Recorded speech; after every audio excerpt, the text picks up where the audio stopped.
In today's video, I'm going to build an amazing work desk with super cool features that I've been wanting for a long time. I'm going to be using some crap materials that is a disgrace to my woodworking career, but combined with some of the most beautiful wood I've ever worked with, make a desk that is both functional and good looking.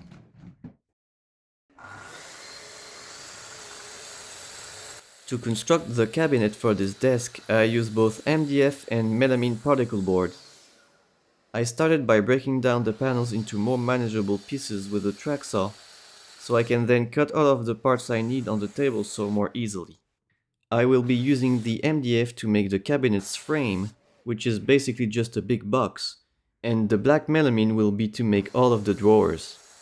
I wasn't sure if it was the best decision when I planned this, since that meant I will have to paint the MDF because I wanted the cabinets to be mostly matte black.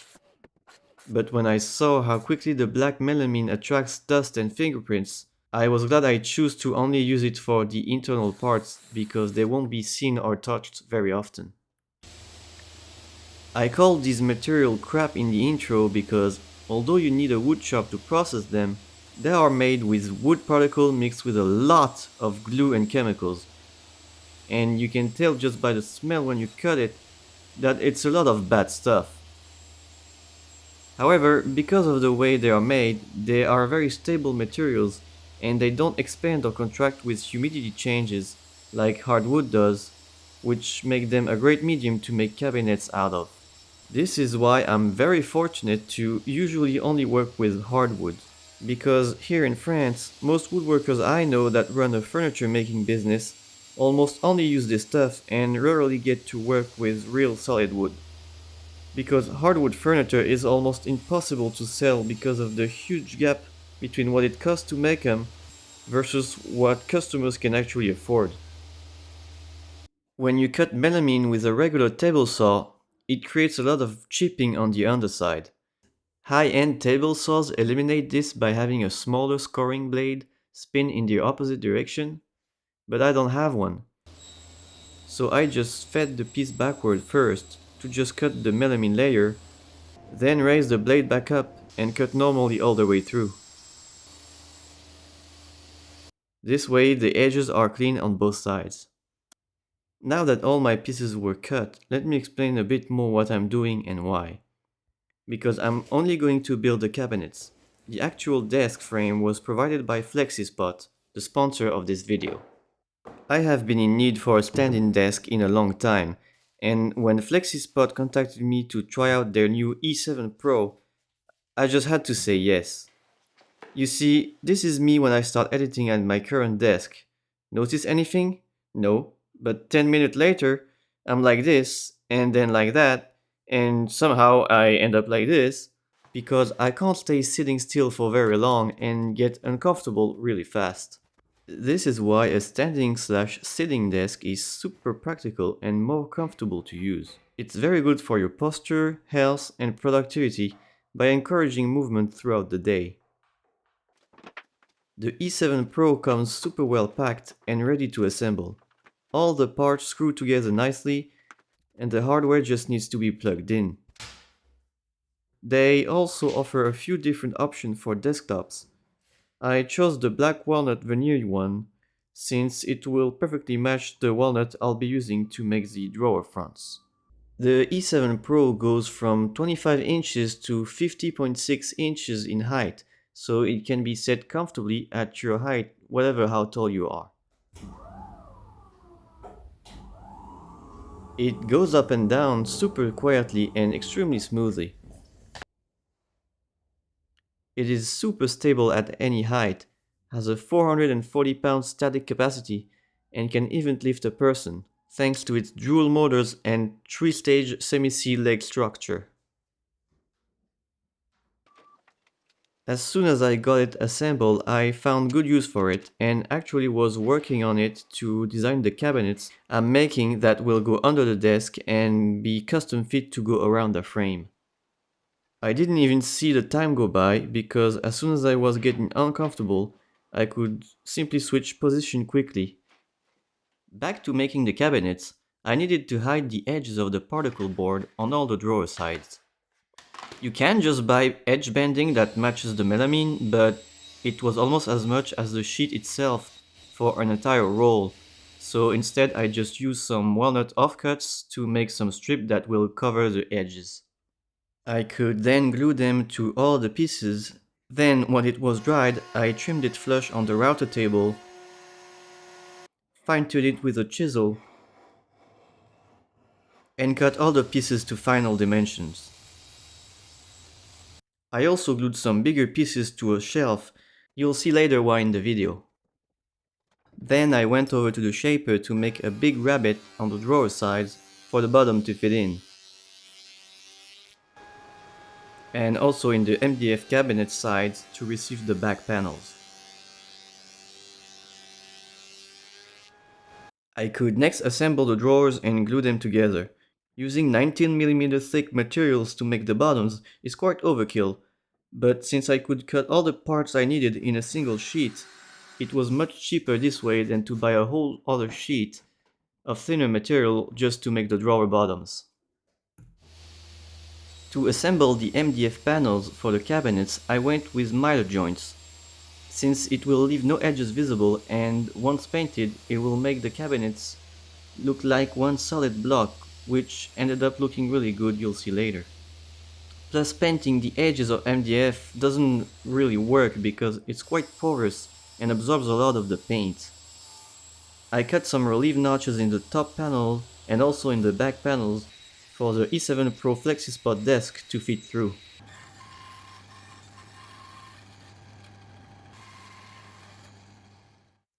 Simple miter joints this wide aren't strong enough on their own and need to be reinforced, so I used the biscuit joiner to solidify the joint.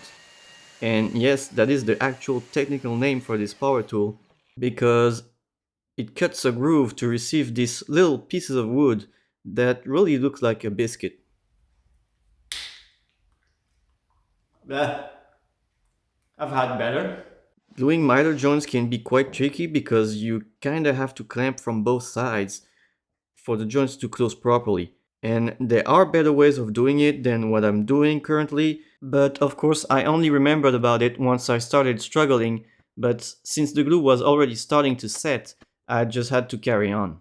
I ran out of clamps long enough and had to improvise, and also almost lost my sanity trying to clamp and hold some protective blocks at the same time.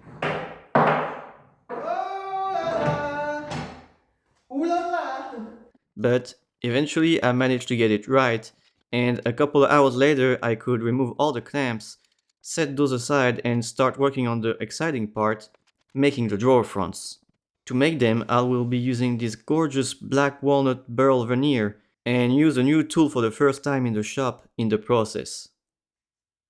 Whenever you make panels like this, you always have to glue veneer on both sides. For the backside, I have more of this amazing veneer, but I will keep them for future videos. Subscribe to not miss that, because I have some amazing stuff in here. So for the backside, since it will barely be visible, I will be using this old veneer I totally forgot I had for years. This was given to me and probably been cut before I was even born, and so it is super dry and wrinkly, and if I tried doing it like this, it would just break in a million pieces. So I had to soften it first by soaking it in a flattening solution and pressing it in between some newspaper, allowing it to dry again in the flat position. That worked out pretty well, and I had now flat and softened veneer to work with and could focus on cutting the burl for the front side. I arranged it in a book-matched pattern, which created some really interesting shapes and even some spooky stuff. But just before I show you this, here I taped all the pieces together and had to glue it on the substrate.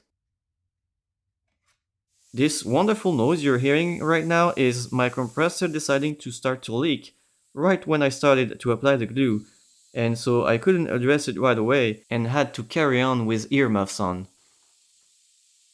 I placed the first panel I had already pressed off camera on top to evenly distribute the pressure, and into the bags it goes.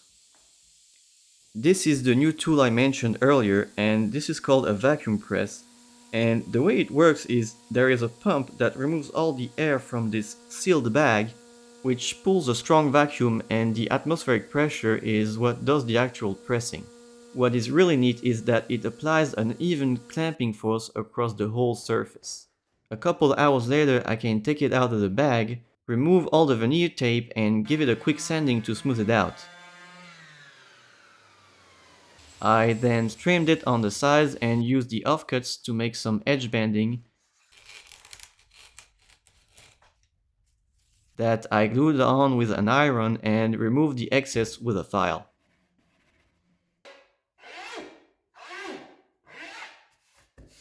Then I cut it into 4 separate drawer fronts, going extra slow to avoid tear out, and applied edge banding on the remaining edges just like before. The second panel gets a couple of hinges mounted to make a door. This will be to hide a big ugly thing I don't want to see taking up space on my desk. You'll see what that is later in the video.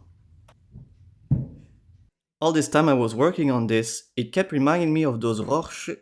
Oh, sacre bleu! Whatever, you know what I'm talking about. Looking at it for a while, I spotted some interesting stuff, and I asked my followers on Instagram what they saw, and some people have quite the imagination. Before I tell you what we saw, I'll put a picture on screen from each side in just a moment, and pause the video and write down in the comments what you see, so this way you are not influenced first by what other people have seen. Okay, ready? Here is one side, and here it is upside down. Okay, I really look forward to reading all the comments and see if I can spot the same thing as you. So for me, down in the bottom here, I see a really smug turkey staring right into my soul. And in the middle, I see Sauron's eye. And here on top, I see one of those Mars Attack alien. Some people on Instagram saw a moth, a wombat, a hippo sneaking up on a bullfrog, and a friend of mine actually said, I quote, "I see the crazy buzz guy looking into his crystal ball." Now, personally, I don't think there is any big meaning behind what you see. This test isn't exactly scientific. I just think it's quite fun to see what different people can see in the same picture. While I was ranting about this funny experiment, you saw me finish assembling the drawers, and now after a quick sanding, I could paint the cabinets black and then put some finishing oil on all of the front wooden parts.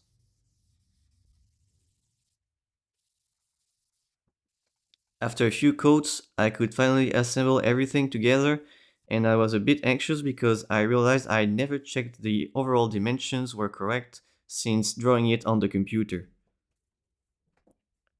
If at this point it didn't go as planned, I honestly don't know what I would have done, since I already had everything painted and couldn't really modify the overall dimensions.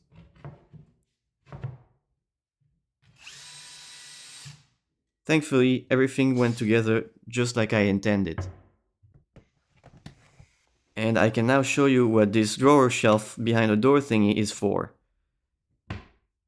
It is so I can put my printer copier where it is out of the way and only pull it out when I need to make copies or scan something. That is something I never saw in a desk setup, but I think it's quite clever and it should be more of a thing. Once it was all put together, I was ready to call it done, but felt like there was something missing. And sure enough, all this time I forgot about drawer pulls. So I quickly drilled a couple of holes and installed some metal handles. Now it finally looks completed and ready to be used for work. I would really recommend you to get yourself one of these desks. They are amazing. It has a 15-year warranty and FlexiSpot provide a 30-day risk-free return service. Go to the FlexiSpot website to learn more about this E7 Pro standing desk. FlexiSpot is currently running Black Friday and Cyber Day sales up to 80% off, the biggest discount ever. And there is also a chance to get 100% free orders. FlexiSpot provides all sorts of standing desks and ergonomic chairs If you have a low budget, you can choose their E7. Shop now, and if you like it, leave a note at checkout saying Olivier Gomis. Use my code WTE730 and save an extra $30 off and get yourself one of these E7 Pro standing desks. That would really mean a lot and help support the channel. I really like how it looks like the tabletop is kind of floating on top of the cabinets. And the cabinets kind of look like a heavy-duty safe, which I really like. And I'm super happy about how the cabinets colors really match the FlexiSpot desk. Now, obviously, I'm not going to leave a desk right here in the middle of the workshop. It will go in this room up there. I'll just have to make some room in there and change the lighting because it's really bad. This will make a nice editing room and it's right next to the workshop. So when I'm doing something and I have 1 hour or 2 hours to kill, I can come and edit a bit and come back to work in the workshop. I hope you enjoyed this build. Let me know what you think in the comments, and thank you so much for watching.